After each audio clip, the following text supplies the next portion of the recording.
Hey everybody, welcome back to my channel. So today for you I've got a story time video, something I've never done before, and just thought it would be something kind of fun and interesting and different to do for those of you that follow my channel and are interested, and yeah, just wanna, you know, find out a little bit more. So for this story time, this is my first one, and I'm going to tell you the story about how my house fell down. So 2.5 years ago, I will insert some pictures and things like that as we go along, but 2.5 years ago, I didn't live here, I lived in a different house. It was a flat, and it was a downstairs flat. I had a lovely little garden where I used to go and feed the birds every day. I had like little bird hanging things and like a little pear tree, and then I also had a little patch of grass with like a little shed, and just a really nice big bedroom, and a really nice light airy lounge, a kitchen and tiny bathroom. So it was very similar to the layout I've got now, but I now live in an upstairs flat and don't have a downstairs garden. So let me just set the scene. It was Easter bank holiday, it was a Friday.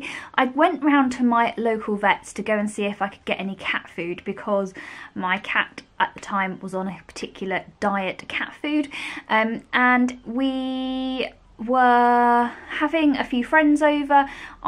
Nothing particularly special, but we were having like my other half was like entertaining his mate, and I think I was cooking some lunch in the kitchen.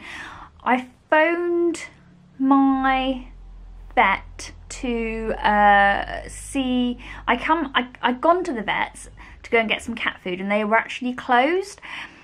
But there was a sign on the door saying, like, if you need to get hold of us, you can ring us. So I phoned them when I got home, and it was a really blustery, windy day. I remember it really well because I remember phoning my friend on the way to the vets and literally being blown off my feet. It was so windy, it was insane.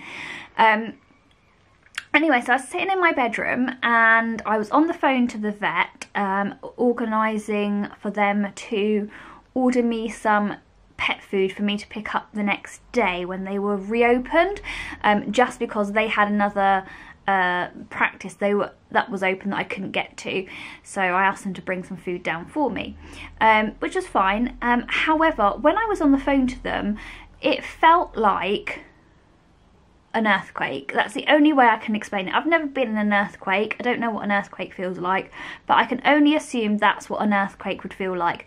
My whole house shook, like, and it was like really like heavy shaking, and I couldn't work out what it is. And you heard this mighty like banging and crashing, and I was on the phone to the vet, and I just said, I've got to go. I don't know what's going on, but I've got to go. I think something's just happened to my house. And they were like, oh. I'm like, hang up the phone, just gone. And I went into the lounge and I said to my other half, did you feel that? And he was like, no, like, what are you going on about? So I went into my garden, and all I could see was like smoke, like dust and smoke, and like there was like nothing, like I couldn't see the end of my garden. And it wasn't a big garden, but I couldn't see the end of my garden. And I went round, I've got like a little long path, and I went to the end of the path, and it was chaos, like literal chaos. There was bricks and like everything had been destroyed in my garden, everything. And then I looked up at my house, and half of my house was missing. Like the top half had just fallen into my garden and destroyed my garden, and you could see into the upstairs flat. And we live in, it was a rented property. We didn't own the property, or it was a private rental. The tenants, the first thing I did was went round to the front of the building and banged on the upstairs flat to make sure that they were okay. Nobody was actually in, thank goodness. It could have been a lot worse if somebody was in, but nobody was in the building at the top at that time. Equally, thank goodness nobody was in our garden. Obviously people had started coming out of their properties because they had heard what had happened and started looking at my house, which was a rubble. It was just rubble everywhere. We didn't really know what to do, because obviously our landlord, we only ever contacted him by email, so we were like, oh, what do we do? So we tried to get hold of the landlord, but we couldn't get hold of him at first. It took us a little while, desperately trying to message him and things.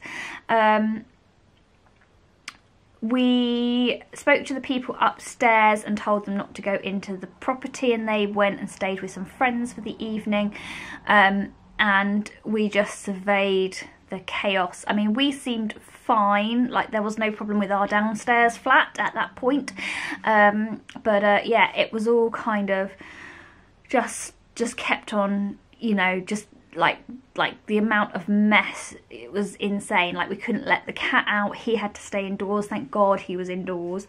But it was just crazy. I've never been in a situation like that before. During the evening, all of a sudden we had the fire brigade turn up, because somebody across the road had noticed that the chimney stack has started leaning like this, and the top of the wall on the outside of the property has started bowing. Due to what had happened.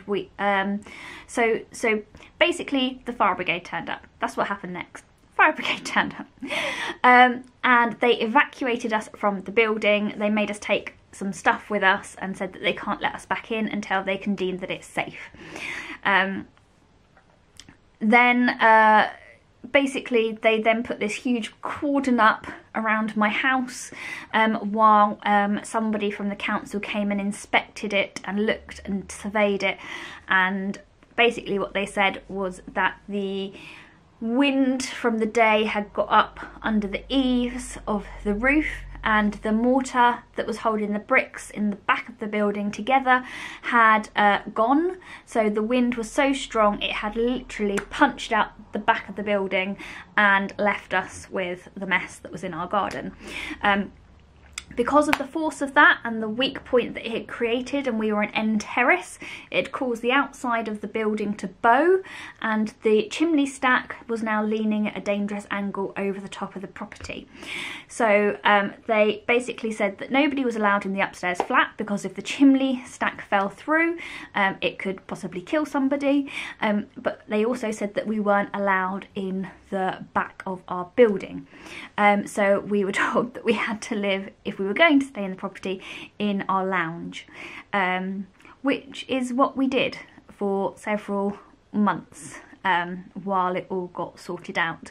I mean, our landlord was good as gold. He literally got some builder people on the phone and started to try and sort it all out as quickly as possible. Some of the brickwork had come out of the building next to us on the second part of the terrace, so he was there was a bit of to and froing with that, but we did lose everything in our garden and didn't have any insurance, so that was a real shame. You know, we had a lovely little shed, and it just sort of was all beautiful, but then yeah, it just got absolutely roadkill. Basically, it didn't look good. So I'll insert some pictures here in this section of the video for you to see what happened. Unfortunately, there was some problems with the insurance with my landlord, trying to claim for the side of the property, so he had to then sell the upstairs flat, and then he wanted to sell the downstairs flat, so we ended up having to move out, unfortunately, because of the house falling down. I mean, we had been there for 10 years. It was absolutely lovely. It was a lovely little flat. Such a shame that we couldn't have stayed. But unfortunately, he wanted to sell it and we couldn't afford to buy it. So that was the end of that. But yeah, I'll insert some pictures so you can see what happened, what it looked like, the experience that I went through. Yeah, it was just one of those very out-of-body experiences that you never expect to go through. I don't ever expect that it will happen again, hopefully. I did actually ask when we moved into this flat, A, if he was planning on selling it, or B, whether there was any structural issues that we needed to know of, just because I was not going through that again. The dangers of renting properties. So guys, that is everything from me. I hope you are having a fantastic day. Check out the images at the end and I'll see you all next time. Take care.